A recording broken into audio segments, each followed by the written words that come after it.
যে জিম্মাদারিটা আছে তার শতভাগ হক আদায় করে আমি যদি আদায় করতে পারি, তাহলে এটাই হচ্ছে এর প্রকৃত কৃতজ্ঞতা, প্রকৃত শুকরিয়া। এখন যদি তা না করি, আয়াতের পরবর্তী অংশে বলা হয়েছে আল্লাহ তাআলা কঠিন শাস্তিও আমাদেরকে দিয়ে দিতে পারে। আমি তো নিজেও ভয় করি অনেক সময়, দীর্ঘ 17-18 বছরের দুঃশাসনের পর কত শহীদ, কত চোখের পানি, কত জীবন, কত আহত মানুষের আহাজারি, কত কোরবানির বিনিময়ে আল্লাহ তাআলা এই জাতির জন্য, এই উম্মার জন্য যে সুযোগটা করে দিয়েছেন, আমরা যদি এটাকে কাজে না লাগাতে পারি, গাফলতি করি, অহেতুক ওজর পেশ করি, যারা নির্যাতনের শিকার হয়ে এই 17-18 বছরে আপনারা আল্লাহর কাছে দোয়া করেছেন, কান্নাকাটি করেছেন, তওবা করেছি, আমরা বলেছি আল্লাহ তুমি আমাদেরকে দ্বীনের জন্য একটি অবাধ সুযোগ তুমি ফিরিয়ে দাও, তওবা করেছি, গুনাহের জন্য আমরা মাফ চেয়েছি। এখন আল্লাহ তাআলা সেই সুযোগ দিয়ে আমাদের আরেকটি পরীক্ষায় ফেলছেন, দেখি তোমরা তোমাদের কর্তব্য কতটা সিনসিয়ারলি পালন করো, ফাঁকি দাও কিনা। যখন আন্তরিকতার সাথে কাজ করতে না পারি, আল্লাহ না করুন, আল্লাহ না করুন, যে পরীক্ষার মধ্যে আমরা ছিলাম তার চেয়ে কঠিন দুর্যোগে, কঠিন মহাবিপর্যয়ের মধ্যে আল্লাহ আমাদেরকে আবার ফেলতে পারে। সেজন্য আমাদের মনে রাখতে হবে যে আমরা যেন আল্লাহ তাআলার নিয়ামতের শুকরিয়া এভাবেই আদায় করি, আমাদের উপর জিম্মাদারিটা গভীর আত্মসমালোচনা করি, ভুল ত্রুটির জন্য ইস্তেগফার করি, তওবা করি, সংশোধিত হই এবং আমাদের জীবনের যে লক্ষ্যের দিকে শতভাগ আন্তরিকতার সাথে দায়িত্ব পালন করি।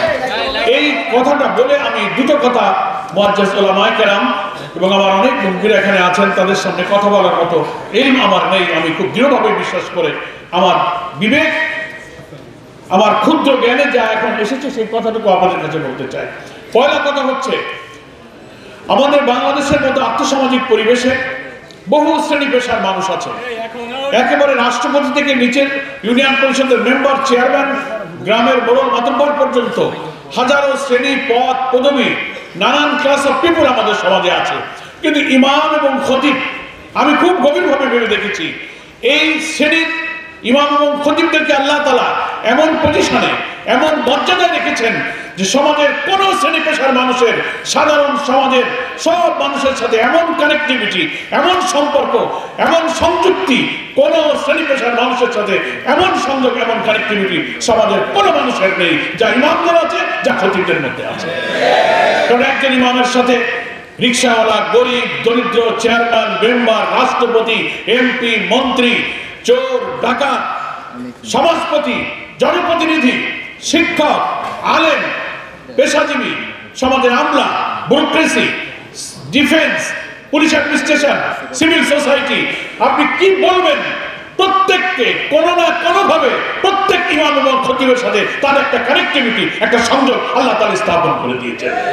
হয় তাকে জুমার মসজিদে, নাইলে 5 ওয়াক্ত নামাজে, না ঈদের ময়দানে, না জানাজায়, না বিয়ের মজলিসে, না ওয়াজ মাহফিলে, কোনো না কোনোভাবে মুআমালাতের সাথে আল্লাহ তাআলা এমন পজিশনে সমাজের আর কোন শ্রেণী পেশার মানুষকে রাখেন। আলহামদুলিল্লাহ, তাহলে আপনার বিরাট কাজের স্কোপ রয়ে গেছে। অনেক আলোচনা এখানে করেছেন, সব দিকে যাওয়ার সময় আমার নাই, দুইটা কথা আমি বলি। একটা হচ্ছে যে আমাদের ইমাম সাহেবরা যখন মসজিদের মেম্বার থেকে খুতবা দেবেন, বক্তব্য দেবেন, ঈদগাহে যাবেন, জানাজায় যাবেন, ওয়াজ মাহফিলে যাবেন, বিরাট সুযোগ। সমাজের সাধারণ কোনো রাজনৈতিক নেতা, কোনো সমাজপতি, কোনো জনপ্রতিনিধি, কোনো চেয়ারম্যান, মেম্বার সাহেব দাঁড়িয়ে কথা বললে সেই কথার সেই ওজন হবে না, সেই প্রভাব হবে না। মসজিদের মেম্বার থেকে ইমাম যদি সে কথা বলে, তা মুসলিমদের মধ্যে যে প্রভাব, যে আসর পয়দা করবে, সাধারণ মানুষের কথা সে আসর পয়দা হবে।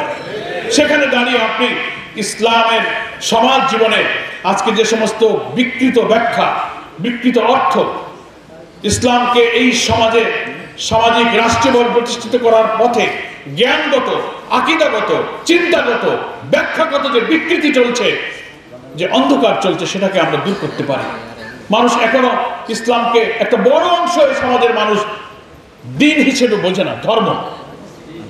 তাহলে আমি যদি দিন কি আর ধর্মের পার্থক্য, এটা যদি আমি ইমামের দায়িত্ব নিয়ে মেহরাব থেকে বুঝাই, জাতির কাছে এর ব্যাখ্যাটা কত সুন্দর করে পরিষ্কার হবে। জিহাদের ভুল ব্যাখ্যা করা হচ্ছে, সালাতের অর্থটা কি, সালাত যাকে মানুষকে জীবনের প্রতিটি মুহূর্তে আল্লাহর আনুগত্যের জন্য প্রশিক্ষণ দেয়, আমি সালাতের ব্যাখ্যাটা সেভাবে করতে পারি। দিন কি, রবের অর্থ কি, ইলাহ শব্দটার অর্থ কি, কালেমা পড়ে আমরা ব্যাপকভাবে ব্যাখ্যা দিচ্ছি। কালেমা আমি পড়লে বেরতে চলে যাব, আপনার আমার মধ্যে কালেমা শিখলে দুনিয়া এসে যাবে। কথাটা মন্দ নয়, কথাটা খুব সহজ, কিন্তু আপনি ইলাহ শব্দের আইন, শাসন, বিধি বিধান সবকিছুর কর্তৃত্ব যে সত্তার কাছে থাকে তাকে যে ইলাহ বলা হয়, এই ব্যাখ্যাটা ইমাম যদি মেহরাব থেকে বলেন, মসজিদের খতিব হিসেবে বলেন, ওয়াইজ হিসেবে বলেন, ঈদগাহে দাঁড়িয়ে বলেন, সেই ব্যাখ্যা এমনভাবে আসর করবে যা অন্যদের ব্যাখ্যায় তা আসর করবে না। আর ব্যাখ্যা তো দেওয়া হচ্ছে না। সেজন্য আমি বলবো ইসলামের কতগুলো মৌলিক পরিভাষা আছে, ইবাদত, দ্বীন, ইলাহ, জিহাদ, সালাত, সিয়াম, জীবনের অনেকগুলো ব্যক্তিগত জীবনে আনুষ্ঠানিক ইবাদত হোক আর ইসলামিক যত মৌলিক পরিভাষা আছে এর চমৎকার ব্যাখ্যা যদি আমরা সুন্দর করে এই উম্মার সামনে, জাতির সামনে পেশ করতে পারি, তাহলে আমাদের জীবনের আলটিমেট যে গোল, দ্বীনকে পরিপূর্ণ জীবন বিধান হিসেবে বোঝা এবং এটাকে সমাজে, রাষ্ট্রে জীবনের প্রতিষ্ঠা করা, যে সবচেয়ে বড় ফরজ, যেটা আমাদের আগের আলোচকরা বললেন, ফরিজা ইকামতে দ্বীন, এই ইলমটা, এই বিশ্বাসটা জাতির মধ্যে প্রতিষ্ঠিত করার বিরাট সুযোগ ইমাম এবং খতিব সাহেবদের কিন্তু রয়েছে। কিন্তু আমি গল্প বলে, ছোট ছোট এক একটা সময় কাটিয়ে, মানুষকে কিছুক্ষণ মুখরোচক কথা বলে আনন্দ দিয়ে আমার মাহফিল, আমার বক্তব্য শেষ করে দিয়ে আমি হয়তো পপুলার হতে পারবো, কিন্তু একমাত্র দ্বীনের মূল লক্ষ্যে চলার জন্য আমার এই ওয়াজ, আমার এই আলোচনা কিন্তু সেই লক্ষ্যে অতটা ধাবিত করতে পারবে না। সেজন্য এটা একটা কথা আমার। দ্বিতীয় এবং শেষ কথা হচ্ছে যে এই যে 25 সাল শুরু হলো, বাংলাদেশের সমাজে নির্বাচনে বাংলাদেশকে একটা নতুন বাংলাদেশ গড়ার স্বপ্নের দিকে জাতি যে তাকিয়ে আছে, সেই স্বপ্নের দিকে নিয়ে যাওয়া যাবে কি যাবে না, নাকি নতুন কোন নৈরাজ্য, অরাজকতা আমাদেরকে আবার পিছিয়ে দেবে, সেই ফয়সালার বছর হচ্ছে এই 2025 সাল। ইমাম এবং খতিবরা আমরা যেখানে থাকবো আমাদের এই লক্ষ্যটা সামনে রাখতে হবে যে একটি অবাধ, নিরপেক্ষ, গ্রহণযোগ্য নির্বাচনের মধ্য দিয়ে জনগণের নির্বাচিত প্রতিনিধির কাছে ক্ষমতা হস্তান্তরের মাধ্যমে জনগণের অধিকার প্রতিষ্ঠা করে মানুষের আশা আকাঙ্ক্ষা পূরণ করব। তারপর আমাদের সেই স্বপ্নের বাংলাদেশ, যে বাংলাদেশের মধ্যে যে একটি কল্যাণ রাষ্ট্র, ইসলামের সৌন্দর্য, যেটা আল্লাহ তাআলা আসমান থেকে নাজিল হওয়া নির্ভুল জ্ঞানের যে ইনসাফের বিধান, যেটা আল্লাহ তাআলা কোরআনে সূরা হাদীদের মধ্যে উল্লেখ করে বলেছেন, লাকাদ আরসালনা রুসুলানা বিল বাইয়িনাতি ওয়া আনজালনা মাআহুমুল কিতাবা ওয়াল মিজানা লিয়াকুমান নাসু বিল কিসত ওয়া আনজালনা আল হাদীদ ফীহি বাসুন শাদীদ ওয়া মানাফিউ লিন-নাস। আমরা তো জানি কিতাব, মিজান, বাইয়িনা এসব রাসূলগণকে আল্লাহ তাআলা পাঠিয়েছেন গোটা বিশ্ব মানবতাকে, লিয়াকুমান নাসু বিল কিসত, সমস্ত মানব জাতি, হোল ম্যানকাইন্ড, মানব সভ্যতাকে কিস্তের উপরে, সুবিচারের উপরে, জাস্টিসের উপরে কায়েম করার জন্য এই নবী রাসূল বিধান, বাইয়িনা, কিতাব, মিজান সবকিছু এই কারণেই এসেছে। এবং রাষ্ট্রশক্তির মধ্য দিয়ে আমাদেরকে সেই ইনসাফ কায়েম করতে হবে। ছাত্ররা গণ অভ্যুত্থানের স্লোগান দিয়েছিল, উই ওয়ান্ট জাস্টিস। আর আমার আল্লাহ কোরআনে বলছেন, ইয়াকুমান নাসু বিল কিসত, কিসত অর্থই হচ্ছে সুবিচার, এর অর্থই হচ্ছে জাস্টিস, এর অর্থ হচ্ছে সুবিচার। আর এই সুবিচার কোনো মানুষের শাসনে হতে পারে না, এই সুবিচার কোনো ব্যক্তির হতে পারে না, কারণ মানুষ ভুল করতে পারে, মানুষ শয়তান দ্বারা প্রভাবিত হতে পারে, মানুষ পক্ষপাতিত্ব করতে পারে। সে জাস্টিস, সে ইনসাফ তার কাছে নেই। ইনসাফ আছে মানুষের স্রষ্টা মহান আল্লাহ তাআলার কাছে। আর কোরআনই হচ্ছে সেই ইনসাফের বিধান, কোরআনই হচ্ছে নির্ভুল জ্ঞানের উৎস। সেই কোরআনের ভিত্তিতেই ইসলামের যে কল্যাণ রাষ্ট্র, ইসলামের যে বিউটি, ইসলামের যে ওয়েলফেয়ার, সেটা কোরআনের ভিত্তিতে রপ্ত কোন রাষ্ট্রের মধ্যেই সেই জাস্টিসের রাষ্ট্র, কল্যাণ রাষ্ট্র প্রতিষ্ঠিত হতে পারে। আর সেই রাষ্ট্র প্রতিষ্ঠার জন্য দেশের ইমাম এবং খতিবরা মসজিদকে, ওয়াজ মাহফিলকে, ঈদগাহ ময়দানকে, সমস্ত ধর্মীয় পরিবেশকে তারা কাজে লাগাতে পারেন।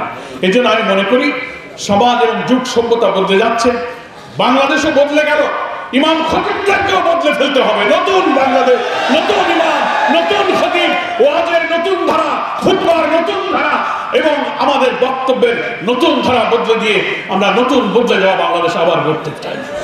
এই জন্য এমন কোনো আলোচনা, একটু রসাত্মক গল্প বললাম, লোকেরা একটু হেসে দিল। আপনারা দেখছেন ইউটিউব এবং অনলাইন গণমাধ্যমে, সামাজিক গণমাধ্যমে কিভাবে দেখা যাচ্ছে বড় বড় আলেমরা ছোট্ট একটা কথার কারণে সমালোচিত হচ্ছেন। এমন গল্পে এমন রসাত্মক কথা বলার দরকার নেই যে আপনি বিরাট ডিগ্রি নিয়েছেন, আপনি প্রফেসর, আপনি ডক্টর, আপনি 3টা সাবজেক্টে কামিল করেছেন, অথচ একটা কথার কারণে আপনার ব্যক্তিত্বটা হালকা হয়ে গেল, আপনার ওয়েটটা মানুষের কাছে খেলো হয়ে গেল, ছেলেমি হয়ে গেল, বলে আপনার কথার আসর কিন্তু আর হবে না। অনেকে বলে যে ওই মেহমানের আমাদের আর দরকার নেই, উনি এত হালকামি করেন কেন, অথচ তিনি যথেষ্ট পড়াশোনা করেছেন, যথেষ্ট জ্ঞানী।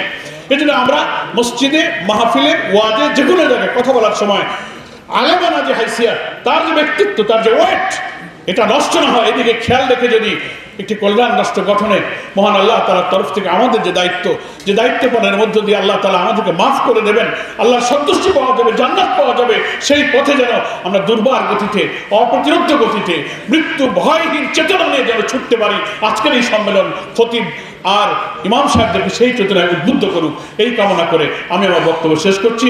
আল্লাহ হাফেজ। আমা তৌফিক ইল্লা বিল্লাহ, হাযা মা ইনদি ওয়াল ইলমু ইনদাল্লাহ, আলাইহি তাওয়াক্কালতু ওয়া ইলাইহি উনীব। আসসালামু আলাইকুম ওয়া রাহমাতুল্লাহি ওয়া বারাকাতুহু।